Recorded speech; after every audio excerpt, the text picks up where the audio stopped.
Gente, meu microfone tá ruim, eu vou trocar aqui. Só um minuto.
Oi, gente, boa noite. Acho que agora dá para me ouvir, né?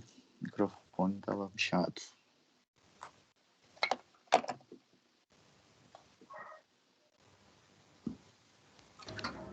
Boa noite.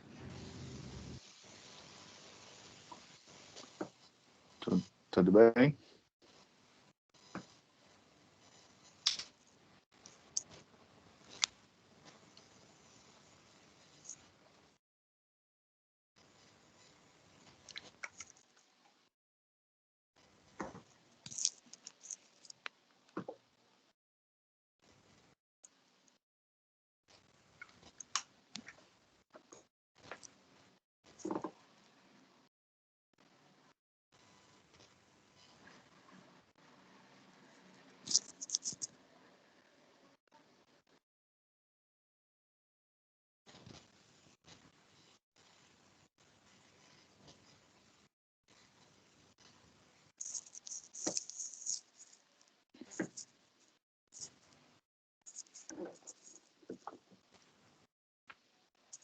Vocês estão me ouvindo, gente? Eu tô achando que minha coisa ainda tá com problema.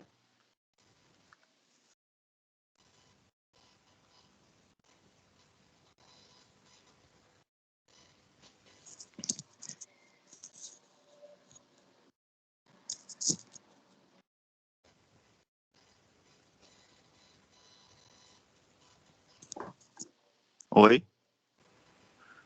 Tiago, Guilherme, Luciano, vocês estão me ouvindo?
Não, beleza, porque eu tô com, tô conectado aqui com dois dispositivos e eu tô achando que os dois estavam com problema.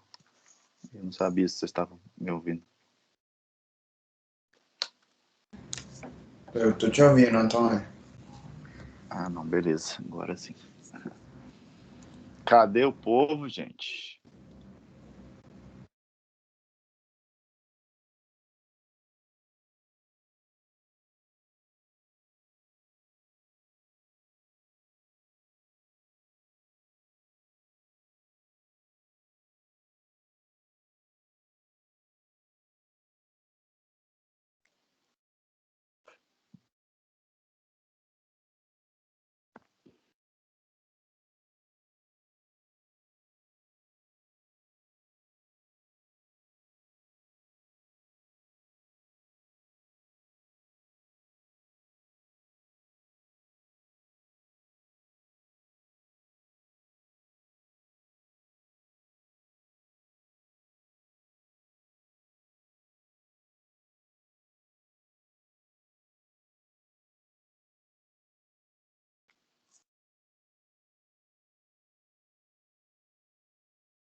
Luciano falou que não tá ouvindo.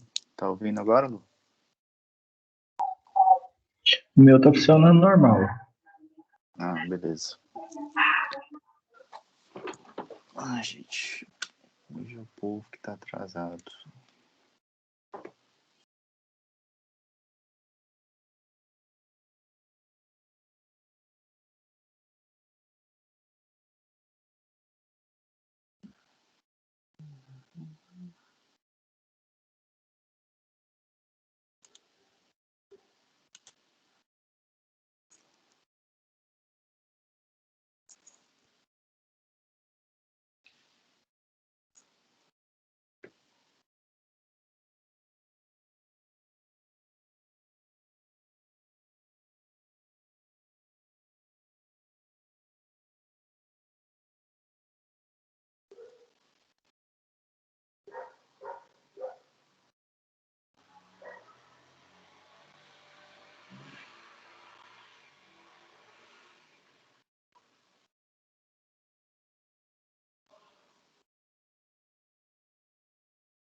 Oi. Luciana pediu pra falar aí pra ver se ela tá ouvindo. Oi, Lu, tá ouvindo?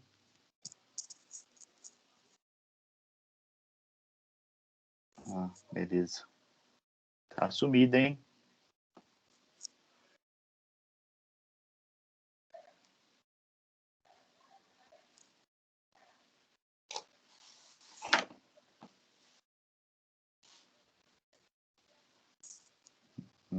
Sei.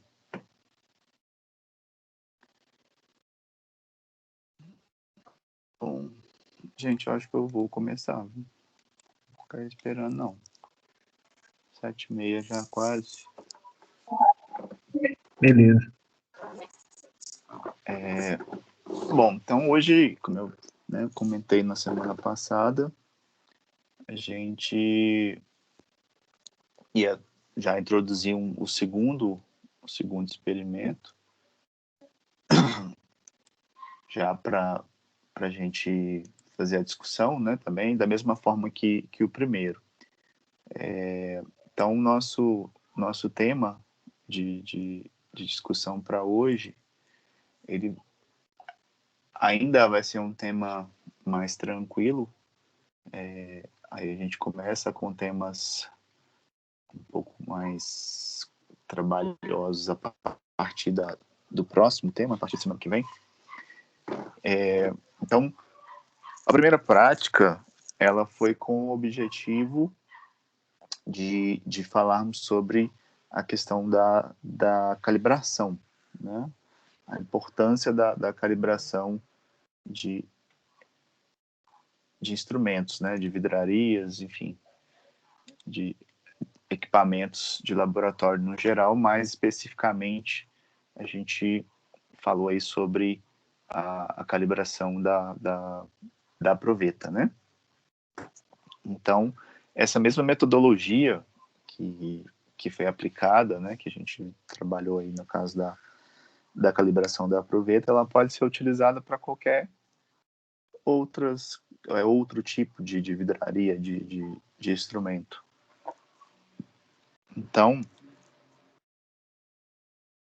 a gente pode utilizar dessa ferramenta sempre que for necessário. Né? Não tem nada que nos desobrigue, né? Ou seja, não tem nada que desabone esse recurso, né? Vocês podem utilizar dele sempre que for necessário. E aí, claro, como no final da aula a gente estava discutindo, é obrigado a fazer, né, esse tipo de operação, né? Não. Tá? Não há nada que obrigue, né? A questão é se trabalhar dentro daqueles limites de confiabilidade, de precisão de método, de aceite, né? De resultados. Então é o que no final que vai demandar vai ser isso. Mas, se for necessário, né, fazer. Vocês já conhecem o caminho. Então, hoje, a gente vai seguir, né, nesse mesmo caminho, utilizando, né, dessa mesma situação, só que para poder discutir um tema diferente. Hoje a gente vai trabalhar com duas propriedades de líquidos, que são densidade e viscosidade. Densidade, uma propriedade que é muito familiar, né, para a gente da área química. A gente vira e mexe está falando dessa propriedade, inclusive no tema passado nós fizemos uso dessa propriedade, né? E a viscosidade, que é uma propriedade que, acredito eu, vocês devem ter estudado lá quando vocês fizeram mecânica dos fluidos, né? Fala-se muito sobre essa questão da viscosidade. Então, o objetivo dessa prática, ela é avaliar, né, a densidade de diferentes líquidos, e aí, a partir dessa avaliação da densidade, a gente calcular a viscosidade absoluta desses líquidos. Tá? Por que absoluta? Porque ela vai ser uma densidade referenciada vai ser uma viscosidade referenciada pela viscosidade da água, ou seja, é uma viscosidade em relação à da água, ou seja, a gente vai obter um valor de viscosidade para esses líquidos, né, em relação à viscosidade da água. Então, não são valores, não são viscosidades do próprio líquido, né, da própria substância. Então, é uma viscosidade em relação à da água. Então, a gente chama ela de viscosidade absoluta, né? Então, para isso, a gente vai usar a densidade. A densidade é uma ferramenta importante para a gente chegar até a viscosidade. Então, a densidade, a gente já está cansado de saber, né? Ela é uma propriedade da matéria, né? A densidade, uma propriedade extensiva da matéria, ou seja, depende da massa, né? E nada mais, nada menos, simples, de forma bem simples, né? Definida como razão da massa sobre o volume, né? A massa do material sobre o volume desse material, né? Lembrando que se a gente tem uma solução, por exemplo, a densidade ela está associada à massa da solução e ao volume ocupado por essa solução, né? Um ponto importante a ser levantado é não esquecer que a densidade ela tem uma relação direta com temperatura e pressão, né? Então, ela é uma relação massa-volume, né? Dentro, a uma certa massa, a uma certa temperatura e pressão, ou seja, né? Se você modificar a temperatura ou modificar a pressão, a densidade ela vai sofrer alteração, ela vai mudar, né? Em relação às unidades de medida para a densidade, a gente já utiliza, né, convencionalmente aí o gramas por ml, gramas por centímetro cúbico, né? Então isso é no sistema CGS, né, de medidas, né? No sistema internacional, a gente não utiliza gramas por centímetro cúbico nem gramas por ml, né? Porque aí no sistema internacional a unidade de massa é quilo e a unidade de volume é metro cúbico. Então a densidade seria em quilogramas por metro cúbico, né? Então vai você também ficar atento a qual sistema que trabalha, né? Se é sistema internacional, CGS, enfim, MKS, né? Qualquer outro sistema aí. Mas esse aí acho que é o menos problemático. Se caso precisar, é só converter, né? Na literatura, quando você consulta, né, os valores de densidade, geralmente você encontra densidades a 1 atm de pressão, né, e 20 graus Celsius de temperatura, ou a 25 graus. Tá? Então, geralmente as tabelas ou as informações que vêm da densidade de um material, de um líquido, por exemplo, elas têm como padrão, né, a pressão de 1 atm e a temperatura de 20 ou 25 graus. Ok? Mas a gente sabe que há uma variação da densidade, né, com a temperatura para cada material. Né? Por quê? Porque a gente sabe o seguinte, quando eu tenho um aumento de temperatura, né, quando a gente promove um aumento de temperatura no material, esse aumento de temperatura ele faz com que o volume aumente, né, gera uma expansão de volume, uma dilatação volumétrica. Consequentemente, esse aumento de volume ele vai provocar uma diminuição da densidade, né? Então, isso é quase uma regra para 100% das substâncias. É lógico que a gente sabe também que existem algumas exceções, como, por exemplo, a água, né? A gente sabe que a água, por exemplo, quando reduz a temperatura, ela entre 0 e 4 graus, por exemplo, o comportamento é o contrário, ou seja, a densidade da água ela aumenta com o aumento da temperatura, né? Então, ao invés de você ter uma redução, um aumento da densidade, quando você diminui a temperatura da água, né, a densidade da água diminui, por isso que o gelo boia na água. Né? Por que isso acontece? No caso da água, você tem as ligações de hidrogênio, né? Então, a estrutura da água, né, essas ligações de hidrogênio, elas têm um arranjo cristalino, e aí esse arranjo ele faz com que o volume ele seja maior. Né? Na hora que as moléculas, porque no sólido, por exemplo, né, as moléculas tendem a se aproximar, mas na hora que elas se aproximam, elas não chegam a ficar muito, muito, muito perto, porque as formas de ligações de hidrogênio você tem um arranjo, então essas ligações elas mantêm uma distância intermolecular. Então você tem um aumento de volume, na verdade, quando você tem esse arranjo.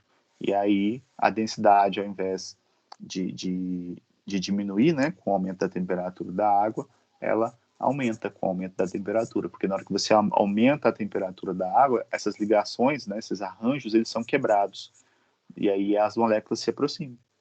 Então, o volume diminui e a densidade aumenta. Então, no caso da água, a gente tem essa diferença, mas para a maioria das substâncias, a regra é essa, né? Quanto mais maior a temperatura, né, você...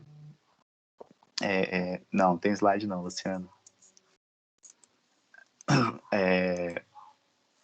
Então, quando você aumenta a temperatura, né, a densidade desses materiais tende a diminuir por causa do aumento de volume. Tá? Já no caso da pressão, por que a gente quase nem menciona pressão quando você fala em densidade? Na maioria das vezes. Porque na maioria das vezes a gente está trabalhando com materiais sólidos ou líquidos. Então, a gente sabe que a variação de pressão para um sólido ou para um líquido, ela é pouco pronunciável, ou seja, aumentar a pressão de um sólido, aumentar a pressão de um líquido, pouca coisa vai mudar no volume desse material, quase nada, né? Ele não é sensível a variações de pressão, né? Ele não se comprime, ele não se expande. Então, geralmente, quando a gente pensa em pressão, né, em variações de pressão, a gente está pensando basicamente em gases, né? Ou seja, o efeito da pressão ele é mais significativo para gás, que é que você consegue comprimir ou expandir, né? Então, no caso da água, por exemplo, para você modificar a densidade da água em 1%, você teria que ter um aumento aí de milhares de vezes na pressão. Você aumentar a pressão ali mais de 1000 vezes para mudar em 1% o volume, né? Então, no caso de líquidos e sólidos, o que determina vai ser mesmo o volume, ou seja, está mais associado às ligações intermoleculares, né, de atração, de repulsão. Então, são elas que vão prevalecer aí para determinar qual que é o volume, né, e aí, consequentemente, qual que é o efeito na densidade. Pressão para líquidos e sólidos, né, no nosso caso aqui do experimento em si, para os líquidos, isso vai ser pouco importante, tá? Então a gente nem vai falar de pressão aqui, né? A gente vai falar só mesmo de questão de temperatura, ok? Deixa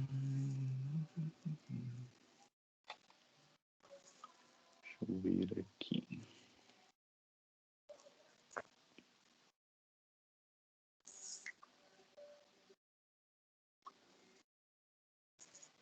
Bom, e aí, por que a densidade, né, ela tem uma importância significativa enquanto propriedade?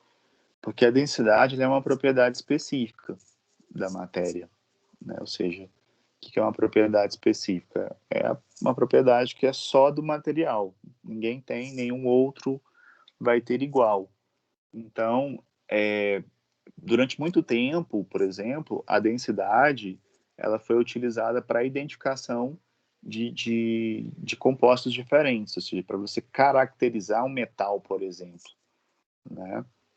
Por exemplo, Arquimedes ele fazia isso, né? Ele por exemplo, identificava lá ligas de ouro, por exemplo, né? Ele usava o deslocamento em água para pegar a densidade, comparar a densidade e estimar a pureza desses materiais, né? É claro que hoje a gente sabe que utilizar essa técnica, né, que é o deslocamento de volume, né, você pega por exemplo, você pega um recipiente com água, né, você sabe, você usa ele de referencial, pega o metal e joga lá dentro, ele vai deslocar o volume. Então você tem lá um deslocamento de volume, então o volume que ele deslocou é o volume que ele ocupou. Então você sabe que eu tinha 100 ml, na hora que eu botei o material lá dentro aumentou para 110. Então, ou seja, é porque esse material ocupou mais 10 ml. Então 10 ml você considera o volume desse material. E aí a massa dele você pesa, automaticamente você consegue determinar a densidade desse material, né? No caso desse tipo de experimento, hoje a gente sabe que isso é um tanto quanto questionável. Ou seja, a gente não pode confiar 100% nesse tipo de técnica, nesse tipo de experimento, para avaliar, por exemplo, precisamente a composição de ligas, né? Porque quando você pega, por exemplo, liga metálica, hoje que você tem uma infinidade de ligas metálicas, né? Às vezes a composição de uma liga ela tem uma variação ali muito pequena de uma coisa para outra.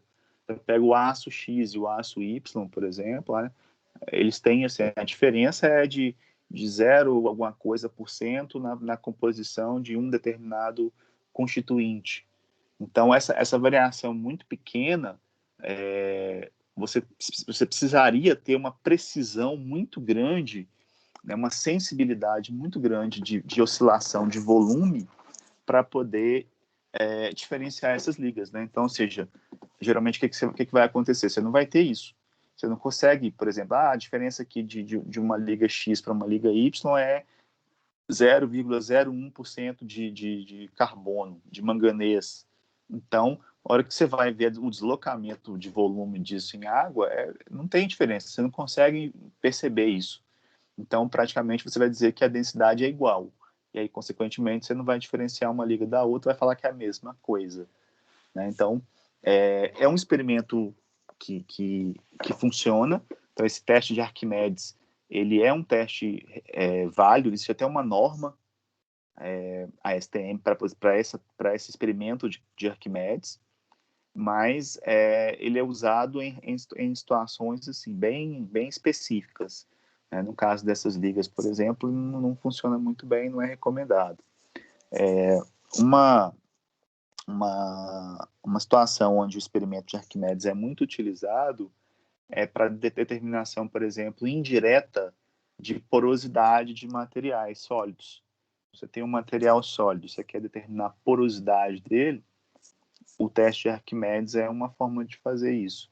E é uma forma bem legal, bem precisa. Você consegue determinar a densidade, né, ou a porosidade, que é, enfim, né, se o material não é denso é porque ele é poroso, né? No caso de um sólido, por exemplo, se ele não é denso, ele é poroso. Então, você pode avaliar a porosidade desse material utilizando o experimento de Arquimedes. Mas, enfim, não é o nosso caso. Não tem nada a ver com o que a gente vai trabalhar hoje.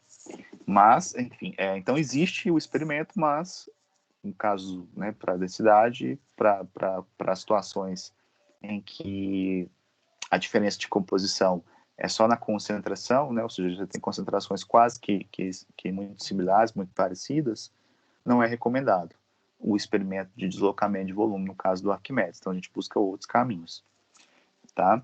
Então, o que a gente vai fazer? Nesse experimento, na primeira parte, você vai ver que ele é dividido em duas partes, tá?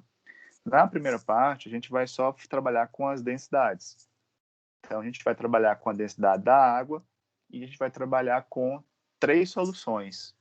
No caso, 3 substâncias a gente vai trabalhar. Depois eu vou apresentar para vocês. E a partir daí, a gente vai para a viscosidade. Então, só para recordar rapidamente, a viscosidade é uma propriedade que ela é utilizada para fluidos, né, para materiais que podem escoar, né? Então, no caso aqui, a gente vai trabalhar com 3 fluidos, são 3 líquidos, né? E aí, o que é a viscosidade? A viscosidade de um fluido é a resistência que esse fluido tem ao escoamento, né? Ou seja, a deformação. Né? Quando ele se deforma, ele está escoando. Então, a resistência, a dificuldade, né? O quanto ele resiste a esse escoamento, define a viscosidade desse líquido. Né? Então, os líquidos mais viscosos são aqueles que mais dificilmente escoam, né? Ou seja, aqueles que têm maior resistência ao escoamento. Né? Então, esse escoamento ele acontece sob a aplicação de uma força, ou seja, quando você tem uma fricção interna, ou seja, uma força interna aplicada, né? essa força faz com que as camadas desse fluido, desse líquido, né, elas escoem umas sobre as outras, né? Você tem uma deformação, por isso chama-se deformação. E aí ele vai escoar, ele vai escorrer, né? Então, é a forma mais simples de definir a viscosidade, né? Então, assim, por quê? Porque existem outras formas de você definir a viscosidade. Então, você tem mais de uma maneira de definição para a viscosidade. O que a gente vai trabalhar na prática, né, a forma de viscosidade que a gente vai trabalhar é a viscosidade absoluta, que também pode ser chamada de coeficiente de viscosidade dinâmica. Então, viscosidade absoluta ou coeficiente de viscosidade dinâmica.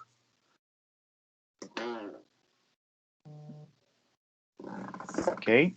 Achei que alguém tinha mandado mensagem aqui. Não, né? Então, essa viscosidade dinâmica, ou coeficiente de viscosidade, essa viscosidade absoluta ou coeficiente de viscosidade dinâmica, a gente representa ele pela letra grega, né, que é o Mi, que é aquele U com a perninha puxada, né? Isso a representação, né, da propriedade. E no sistema internacional, a unidade dela é Pascal vezes segundo, né? Então, por quê, né? Porque você vai ter uma força aplicada ao longo do tempo sobre uma certa área. Então, Pascal, né, vezes segundo, então vai ser a mesma coisa que porque o Pascal é uma unidade de pressão, então vai ter força e área. Então pode ser Newton, né, que é a força no sistema internacional, e a área que é o metro quadrado. Então você pode ter Newton por segundo por metro quadrado. Né? Enfim, e aí você pode derivar, né? Newton já é força, que é massa vezes aceleração. Então você pode ter quilograma vezes metro. Enfim, e aí vai. Né? Então você pode ter as diferenças aí de unidade. Mas, enfim, é Pascal por vezes segundo. Isso no sistema internacional, tá? E essa unidade, Pascal vezes, ela é comumente chamada de poise. Poise, P-O-I-S-E, tá? Representado pela letra P. Então, é muito usual a gente representar essa viscosidade absoluta em poise. 0,1P. Então, é 0,1 poise, que é a mesma coisa que 0,1 Pascal vezes segundo. Tá? Ou quando é muito pequena, a gente usa o CP, que é o centipoise. Tá? Igual a gente usa, né, o grama, miligrama, enfim, as derivações. Então, caso vocês, né, ouçam ou vejam essa letra P ou poise, né, vocês sabem que é uma unidade de viscosidade. E da onde vem, né, esse poise? Né? Isso aí é igual acontecia muito antigamente, né? As unidades, elas vêm atribuídas em homenagem a alguém, né? Então, um dos primeiros estudos, né, antigamente, sobre esse fluxo de fluidos, né, esse escoamento de fluidos, ele foi publicado em 1846 por um médico. Né? Ele chamava Jean-Louis Pozzoile. Então, esse Poise é de Pozzoile, que era o nome dele. Tá? Então, é só uma homenagem. Aí você pode pensar assim, pô, mas um médico fazendo experimentos sobre viscosidade, sobre escoamento de fluidos, o que tem a ver? Tem tudo a ver, né? Por quê?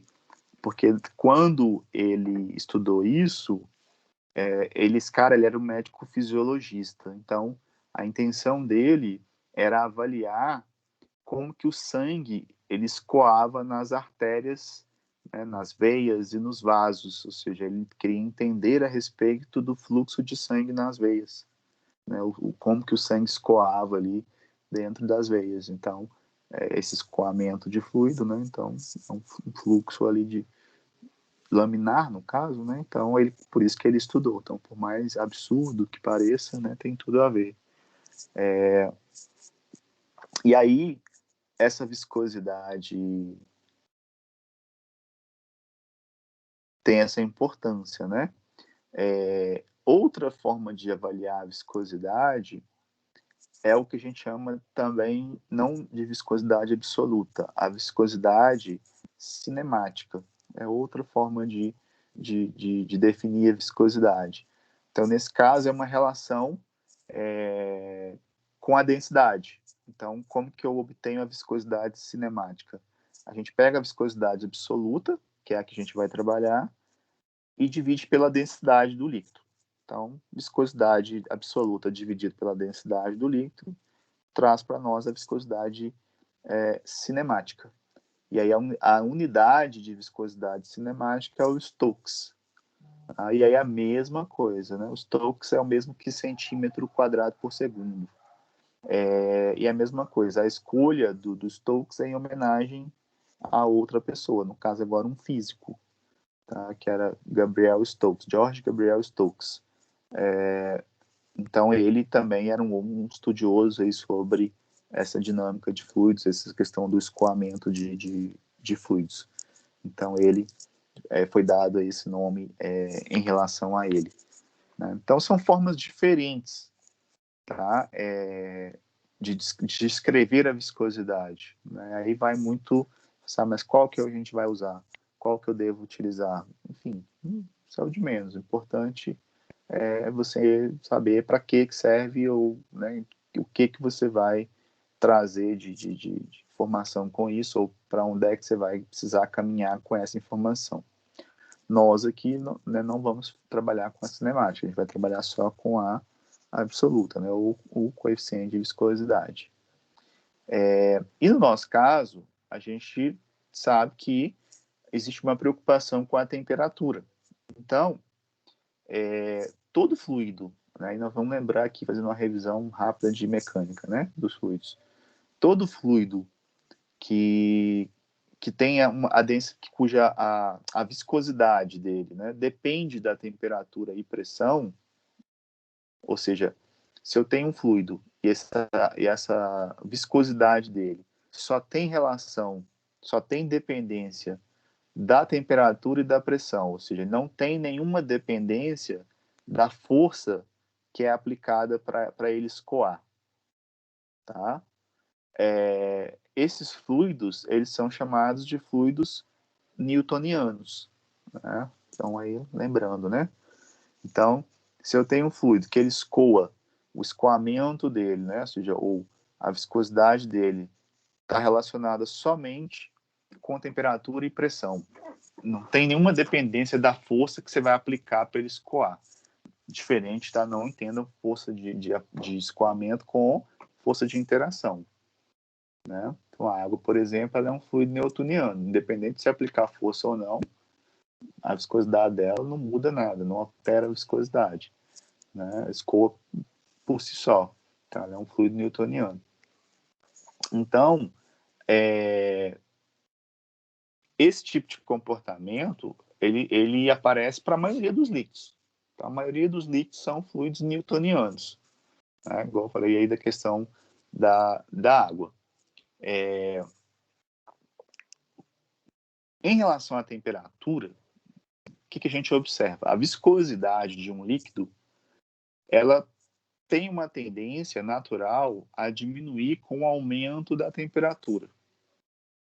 Então, se a gente aumentar a temperatura de um líquido, ele tende a se tornar um líquido menos viscoso, né? Isso, por exemplo, a gente consegue enxergar, para quem está mais familiarizado, por exemplo, com óleo de cozinha, óleo de carro.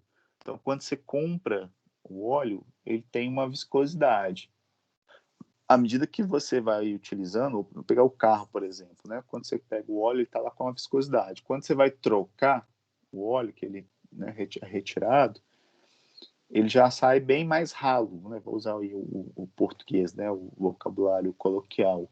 Então sai aquela coisa ralinha, ou seja, ele não está já mais aquele trem encorpado, igual ele estava quando foi colocado. Por quê? Porque dentro do carro o motor aquece.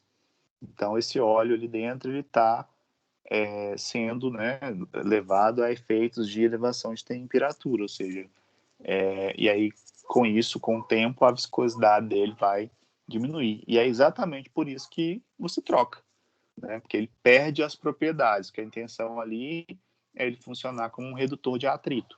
Então, se ele perde viscosidade, ele passa a não reduzir, porque ele escoa tão facilmente, né? Ele vai ficando menos viscoso, então ele escoa mais fácil.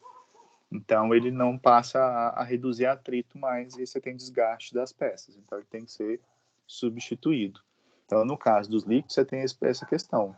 O aumento da temperatura diminui a viscosidade, né? Já o caso da pressão, como eu já falei anteriormente, a gente não vai preocupar muito, né? Porque os efeitos da pressão na viscosidade eles são pequenos, né? A não ser que você exerça uma pressão extremamente alta.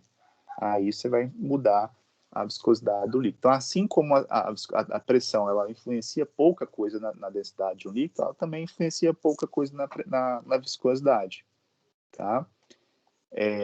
Então, a temperatura ela tem um papel mais importante, certo? É claro que o movimento molecular, né, ele também tem uma contribuição. Então, a energia cinética das moléculas, né, as forças intermoleculares de atração, de repulsão, né, porque quando você pensa em movimento molecular, né, o que você está pensando? O que impede uma molécula de movimentar? Ela está presa. Então, ela está presa por causa de quê? Porque eu tenho forças intermoleculares de atração. Uma molécula gruda na outra. Ou, né, ela vai se mover. Por que ela vai se mover? Porque uma molécula está repelindo a outra. Então, ela empurra. Né? Então, são justamente essas relações com a energia cinética, né, com a força da ligação intermolecular de atração ou de repulsão, que vão ter papel importante para determinar a viscosidade do líquido. Né? E, claro, também a força dessa interação ela determina a magnitude do efeito da temperatura sobre a viscosidade, ou seja, quanto mais forte for a atração intermolecular, o que acontece? Mais difícil é para quebrar isso. Então, mais viscoso aquele líquido se mantém, mesmo que eu aumente a temperatura. Por quê? Porque a interação é tão forte que a magnitude, ou seja, o quanto eu preciso elevar a temperatura para que a viscosidade se altere, vai ser maior. Então, a força de atração ou de repulsão, ela também vai ter um papel fundamental aí para avaliar a viscosidade. Então, ele vai ter efeitos sobre a viscosidade também, tá? Então, tudo isso a gente avalia. Como que a gente determina a viscosidade experimentalmente? Você tem várias formas de fazer isso. Tem viscosímetro, né? Tem diversas técnicas, que é onde você experimentalmente consegue obter a densidade. Então, na segunda parte do experimento, porque na primeira parte a gente vai trabalhar com a densidade, na segunda parte do experimento, a gente vai obter as viscosidades. Como? Calculadas. Então, nós vamos calcular a viscosidade de alguns líquidos em relação à da água. Então, nós vamos dizer o seguinte: a água é o nosso fluido de referência, ou seja, é um fluido que a viscosidade dele é tabelada e já foi previamente determinada por uma técnica, vamos dizer assim, de alta exatidão e precisão. Então, ele é a nossa referência, o nosso padrão, vamos dizer assim, tá? Então, a gente vai utilizar a água, né? Vocês vão utilizar a água como padrão para quê? Para determinar a viscosidade de outros líquidos. Né? Então, uma viscosidade em relação à água, a viscosidade da água. Né? E a viscosidade da água já é muito bem estabelecida. Então, a gente encontra na literatura facilmente os valores de viscosidade da água para diferentes temperaturas. Tá? Então, é justamente por isso que a gente escolhe a água como padrão. mas eu poderia escolher um outro líquido? Poderia, não tinha problema nenhum, tá? Você pode utilizar uma outra referência, mas a opção de ser a água é justamente por isso, pelo fato de a gente ter a água muito bem estabelecida na literatura, e aí você consegue encontrar dentro de uma ampla faixa de variação de temperatura os valores de viscosidade para a água, né? E aí a gente calcula essa viscosidade do líquido em relação à da água, utilizando, né, um líquido de referência, a partir da densidade tanto da água quanto desses líquidos. Então é por isso que a gente precisa trabalhar com a densidade desses líquidos. E já que a viscosidade, ela é uma informação sobre o escoamento, a gente trabalha com o tempo de escoamento, tá? E aí, o que a gente faz? A gente usa a densidade do líquido de referência, o tempo de escoamento, né? A viscosidade do líquido de referência, e a partir desses dados, a gente chega na viscosidade do líquido que a gente quer avaliar. Ou seja, a gente determina experimentalmente a viscosidade do líquido de interesse, né? Calculando. Então, daqui a pouco eu mostro a expressão para vocês.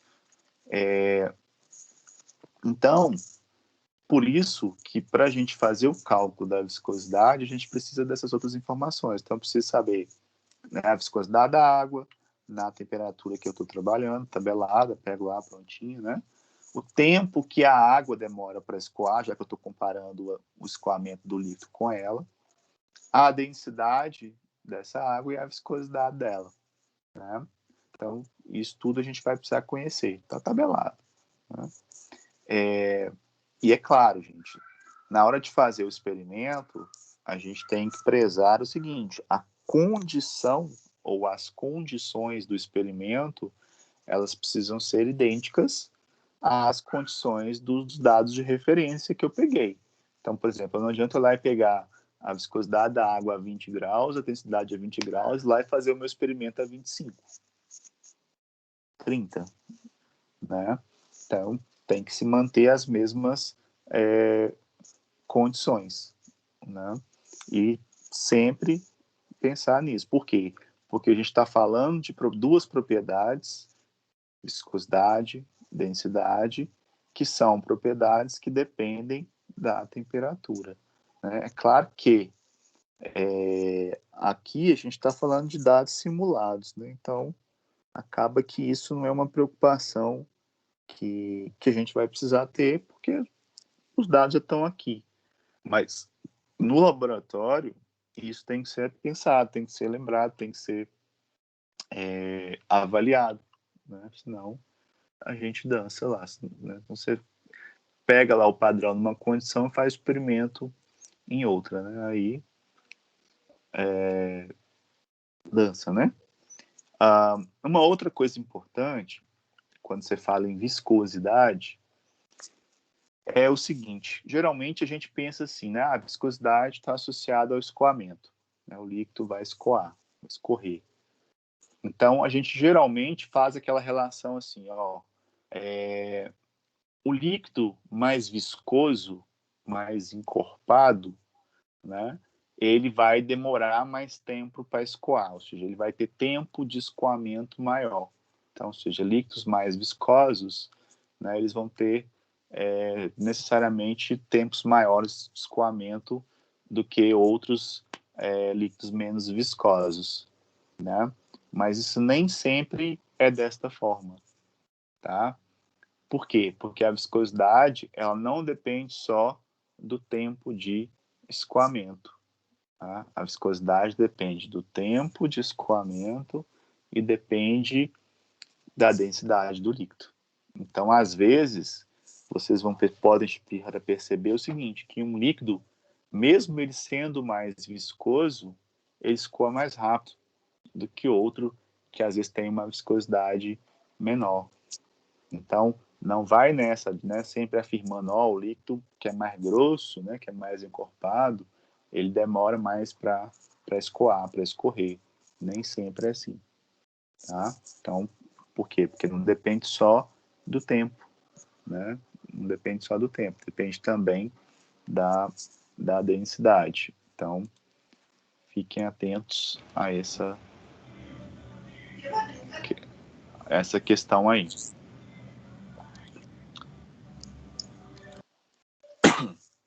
Ok? Apertei uma coisa aqui, peraí.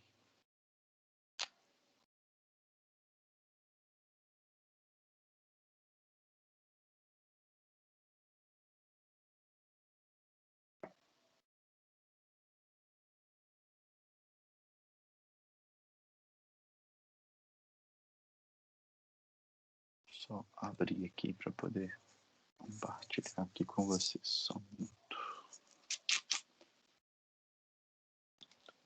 Tanta coisa aberta.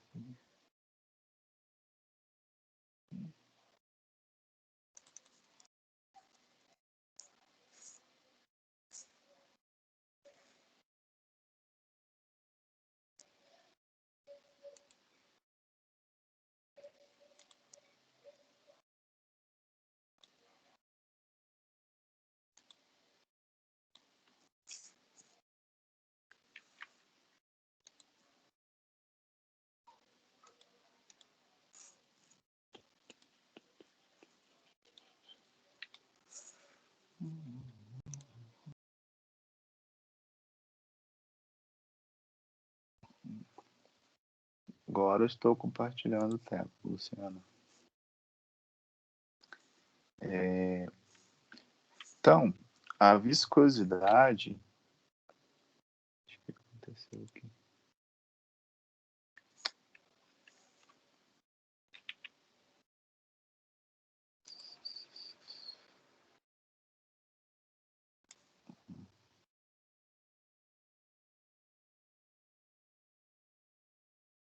Tá aparecendo aí para vocês?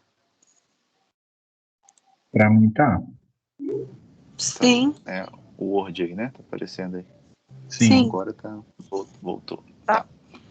Então, essa expressão aqui, ó. Vou aumentar aqui para essa equação aqui, ó, é ela que vocês vão utilizar para calcular a viscosidade. Então, a viscosidade, igual eu falei, esse Mi, essa letra Mi aqui, né, que é esse U com a perninha puxada. Então, ela é igual à viscosidade da água na condição do experimento, né, na temperatura, tudo direitinho, vezes o tempo. Aí esse tempo aqui, tá vendo que não é da água, então no caso aqui é o tempo do líquido que você está calculando, e o ρ, que é a densidade, então a densidade do líquido. Isso dividido pela relação tempo de escoamento da água, densidade da água. Então, ou seja, é uma viscosidade em relação ao tempo e à densidade da água. E aí o que eu falei, tá vendo? Que a viscosidade, ela depende não somente do tempo de escoamento, ela depende dessa relação aqui, ó. Tempo de escoamento vezes densidade. Tá? Os dados em relação à água, eles não vão mudar. Né? Isso aqui, a água, ela é um padrão. Mas o tempo do líquido, o escoamento desse líquido, em relação à densidade dele, pode mudar. Então, é isso que eu estava dizendo agora. Não basta apenas você falar assim, aquele líquido que demorou mais para escoar, ele é mais viscoso. Não necessariamente. Tá? Pode ser que o líquido que demore mais tempo para escoar, ele tem uma densidade menor. Então, ao invés de você ter uma viscosidade alta, você vai ter uma viscosidade mais baixa. Então, tem relação com tudo, com a temperatura, com as forças de interação intermolecular e tal. Então, não vale simplesmente chegar e já ir tirando conclusões precipitadas. Né? O ideal, dentro do que a gente vai fazer aqui, é o cálculo mesmo. É claro que essa não é a única técnica de determinação de densidade que é calculada. Né? Você tem instrumentos que já fazem isso. Você tem viscosímetro, né? Que você já consegue obter a informação já direta, né? da viscosidade do líquido, você tem formas instrumentais de fazer isso. Aqui a gente está trabalhando com uma forma mais clássica, mais laboratorial. Então, como a gente vai precisar levar em consideração, né, a relação densidade em função da temperatura, então vocês vão ter essa informação aí, que é a densidade e viscosidade da água para diferentes temperaturas, né? E aí tudo a 1 atm de pressão, ok? Porque como a gente falou, né, a pressão aí ela não tem muita importância, né? No seguinte sentido, não vai ter muita variação, então a gente não precisa se preocupar com a pressão. Então, se estivesse no laboratório, primeira coisa, medir a temperatura do experimento, né, para poder seguir conforme está aqui. Né? Vocês vejam que a variação é pequena, né? Só olhar a variação de densidade da água. Né? Entre 15 e 28 graus é praticamente nada, né? Assim, ela tem uma variação na terceira casa, né? Mas existe uma variação. Então, a gente tem que considerar. Né? A viscosidade já varia um pouco mais. Aqui é a questão da unidade que eu falei, tá vendo aqui? Ó, o CP, que é o centipoise. Ok? Isso tudo que eu falei com vocês está nesse roteiro aqui, tá? Depois vocês podem ler ele novamente.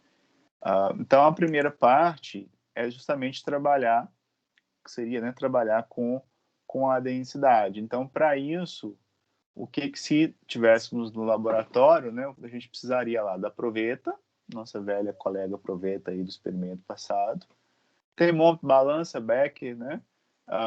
As soluções que vocês vão trabalhar são essas aqui, ó. Então, é a água pura, uma solução de NaCl 1 molar, glicerina 1 molar e etanol 1 molar. Então, são 3 soluções.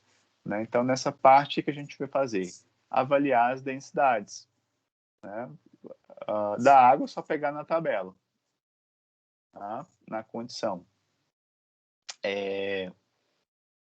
Então, a partir daí, nós determinamos, igual foi feito no experimento passado, né, a gente calcular a densidade. Então, aqui eu não vou ficar comentando como que faz o cálculo, porque isso aí vocês já sabem, então, né, é só levar em consideração o experimento e as diluições que vão ser feitas. Então, vocês vão fazer, na verdade, 4 medidas para cada situação. Então, vocês têm a primeira medida, por exemplo, né, NaCl, a solução 1 molar, depois a solução diluída com 20 ml de água, depois a solução diluída com 40 ml de água, depois a solução diluída com 60 ml de água.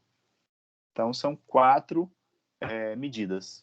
Pura, né, a solução inicial, não vou dizer pura, né, que ela não é pura, a solução, mistura, mas a amostra inicial, depois 3 diluições dessa amostra, para a gente comparar o efeito da diluição.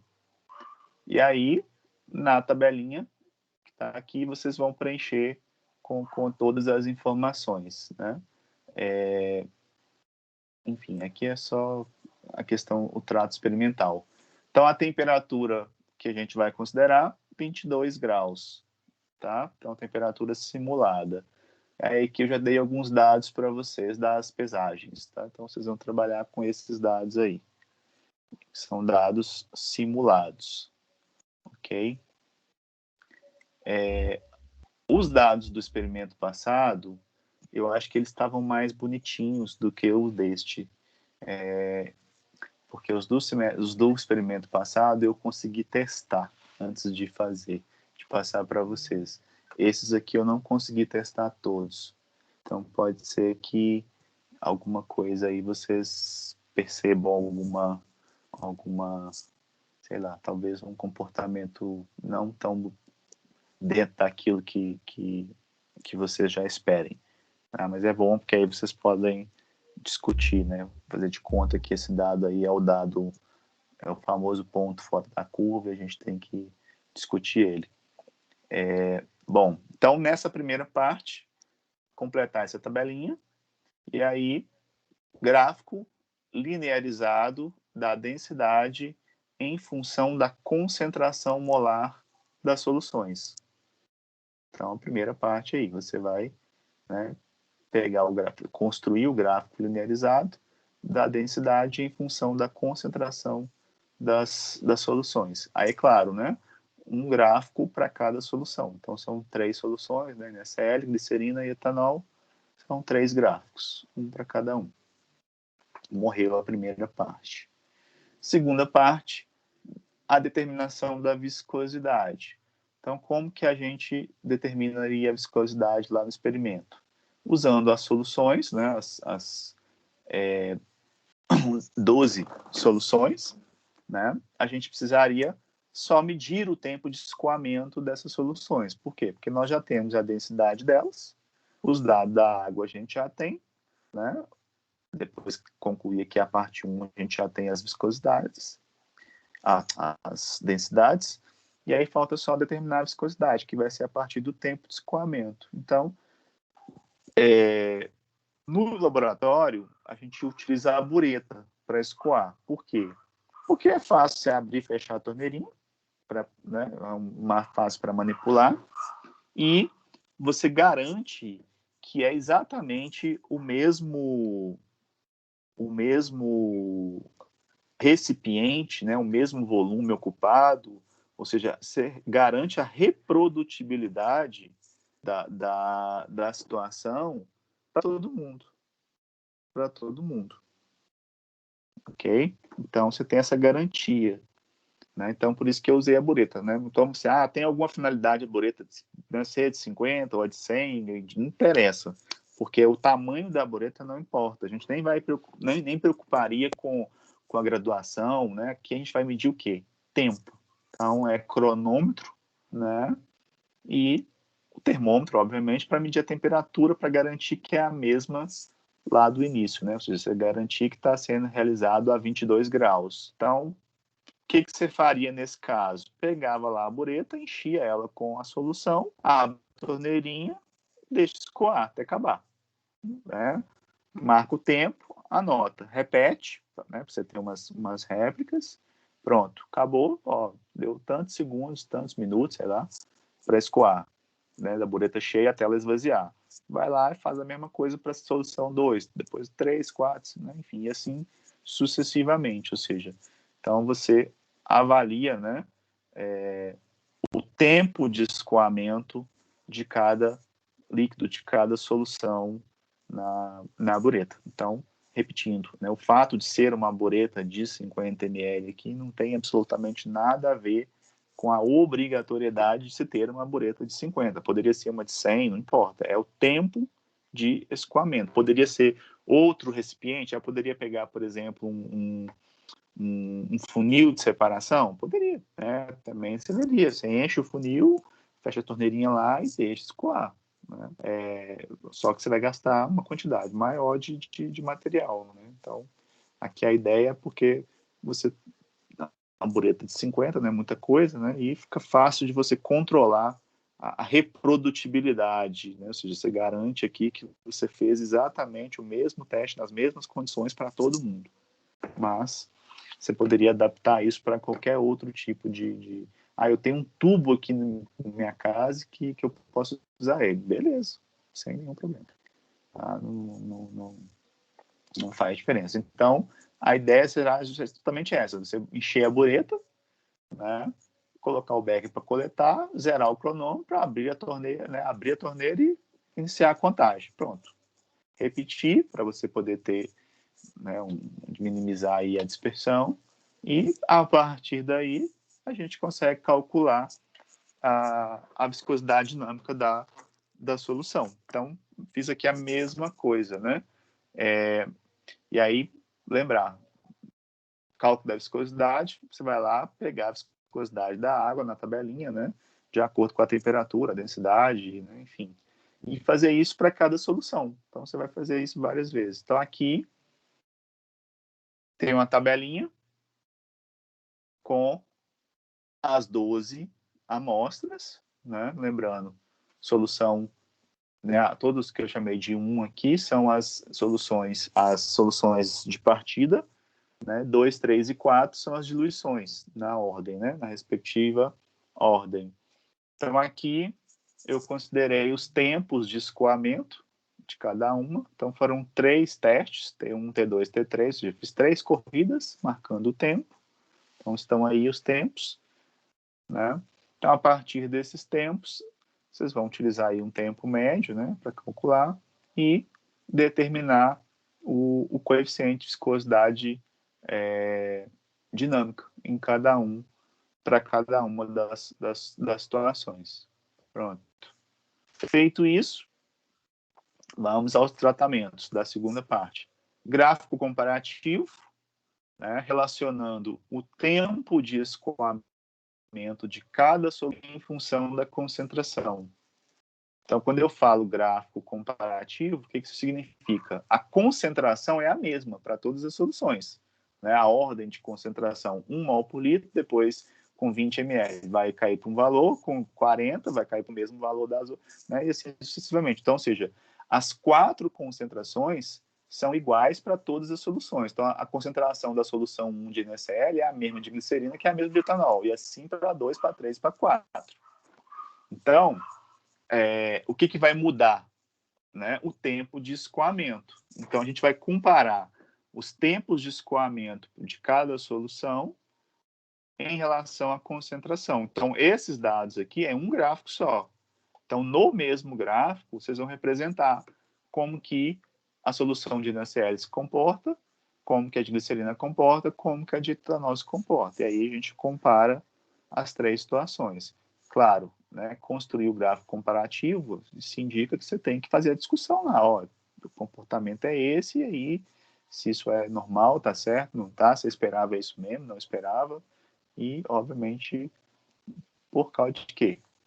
Segundo gráfico, outro gráfico comparativo com o tempo de escoamento em função da viscosidade, ou seja, dá para a gente tirar uma relação entre tempo de escoamento e viscosidade? Né? Eu falei lá em cima que o tempo de escoamento ele não é uma coisa 100% para você bater o martelo, mas neste caso, será que o tempo de escoamento tem relação com a viscosidade? Ele segue um padrão, segue um comportamento com a viscosidade? Depois, terceiro gráfico. Aí sempre é um gráfico, né, que é comparativo. Então, terceiro gráfico. Viscosidade com a concentração de cada solução. Então, será que existe uma relação entre a viscosidade e a concentração? Vamos ver se tem no gráfico. Se dá para estabelecer um comportamento. Quarto gráfico. Gráfico comparativo também, em relação ao produto tempo vezes viscosidade, vezes densidade com a viscosidade. Por quê? Porque eu falei no início que a viscosidade ela não pode ser atribuída somente ao tempo de escoamento, porque depende da relação com a densidade. Então, vamos fazer a relação. Será que a gente consegue extrair alguma ideia ou algum indicativo, né, dessa relação tempo vezes densidade com a viscosidade, esse produto, né? Tempo de escoamento, densidade com a viscosidade. Então, são, se eu não me engano aqui, né, são 7 gráficos. Né? O primeiro gráfico lá é um para cada solução. Isso. Então, vocês vão ter que construir aí 7 gráficos. E depois as questões. As mesmas questões de sempre. Né? Aí são questões bem fáceis, né? Essa primeira, então, está até no texto, né? Antônio, Oi. você vai compartilhar essa aula de hoje? Você fala a gravação? Isso. Olha, posso compartilhar. Eu gravei. Hoje eu não esqueci de gravar, não. Que aí se tiver alguma dúvida aqui, fica mais fácil. Tá. Eu vou compartilho sim. Hoje eu gravei. Hoje eu não esqueci de gravar, não. Beleza. Obrigado. Tá? Nada. Bom, então é isso. A missão desta vez é essa daí. Da mesma forma que foi a passada. Então, se vocês quiserem, né, manter os grupos ou trocar os grupos, aí fica a critério de vocês. E na semana que vem, a gente faz a discussão, né? Aliás, vocês, né? Vocês apresentam e a gente vai trabalhando aí as informações igual a gente fez da semana passada. E aí eu também já introduzo o terceiro experimento, porque senão a gente não vai ter tempo para discutir todos que precisam ser discutidos até o final do mês. Ok? Dúvidas? Ok. Bom, basicamente... Não sei por que esse trem apareceu. Basicamente é isso. Eu vou... Ué, gente. Parou. Achei que tinha travado. Então eu vou fazer o seguinte. Eu vou compartilhar com vocês a gravação. Vou enviar lá no grupo para vocês o roteiro, esse roteiro com esses dados, para vocês já trabalharem. Deixa eu só salvar ele aqui, que senão eu vou esquecer. 2. Eu já compartilho lá no grupo. Deixa eu fazer isso até agora de uma vez. A gravação vai demorar um pouco mais, porque eu vou ter que baixar ela e descarregar no YouTube. Mas assim que ela tiver descarregada lá no YouTube, eu já vou disponibilizar. Assim que eu começar a baixar, eu já disponibilizo o link para vocês, só que vocês não vão conseguir acessar de imediato, porque demora, né? Então, pelo tamanho, demora aí uns 40 minutos para descarregar. Mas assim que ela tiver descarregada, aí vocês já conseguem assistir. Eu mando o link lá para vocês no grupo e vocês, depois, quem precisar, é só entrar. Ok, gente? Alguma dúvida, alguma pergunta? Tranquilo. Deu para tranquilo aí? Então agora é só trabalhar em cima dessas questões aí. Ok? Então não vou estender, igual eu falei, né? As nossas aulas vai ser basicamente a partir de agora vai ser isso. Eu apresento o tema, vocês desenvolvem, a gente apresenta e faz a discussão, e outro tema, vocês desenvolvem o relatório, apresentam, a gente discute e assim sucessivamente. Certo? Ok. Bom, vou parar a gravação aqui já de uma vez, para a gente ter menos tempo de arquivo.